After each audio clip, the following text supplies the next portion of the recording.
I just want to say, adding on what you and Sakina were talking about, you definitely cannot be anything but absolutely peaceful if this is what you're waking up to, and the sound all around you, other than your colleagues' voices, is the sounds of birds and insects. It's absolutely magnificent. We're broadcasting from the Bontebok National Park. I promise you that we'll tell you a little bit more about this national park, which is situated just outside of Swellendam in the Western Cape. Swellendam is known as the third oldest town in the country. Now, this little park, the Bontebok National Park, is the smallest of the Sand Parks stable, but that doesn't mean that it's any less exciting or beautiful than the bigger parks. Take a look. The Langeberg Mountains provide a picturesque backdrop to Bontebok National Park.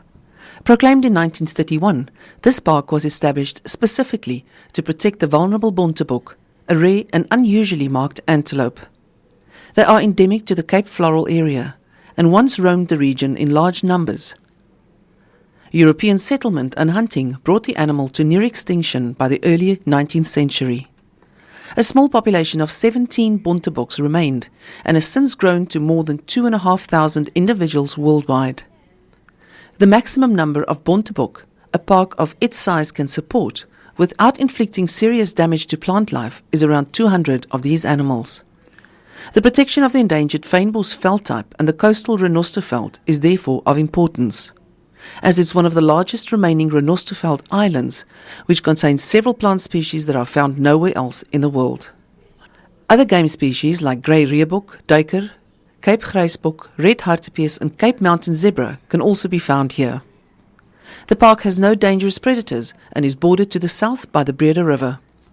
Not having a dangerous game, it allows visitors to come and enjoy the park freely and be close to nature, which allows children to be able to walk freely, ride bicycle, and also with the river crossing by the park.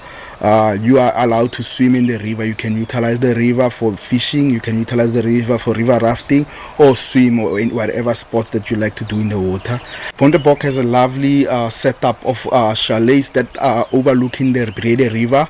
The design of the chalets are designed in such a manner that not very destructive to the environment itself. They are light touch to the environment. It's about 2 hours from Cape Town, 2 hours from George.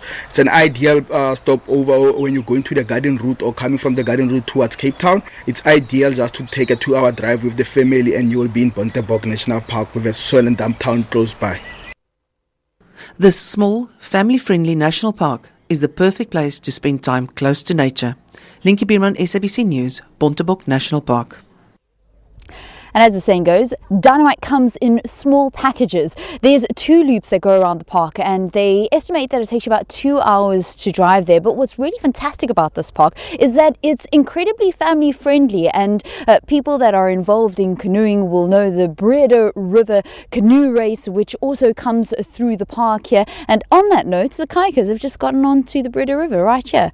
It's absolutely fantastic. Where we're actually situated, where all the cameras are, is Die Stroom picnic spot, which is frequented by families all the time, and it's under the shade of the Langeberg mountain range, which you can see there just yonder, stretching 250 kilometers from Worcester all the way through to George. So it's really fantastic, the Bontebok National Park, and this is where we're bringing you our live broadcast as we launch the 14th Sand Parks Week. Do stay with Morning Live.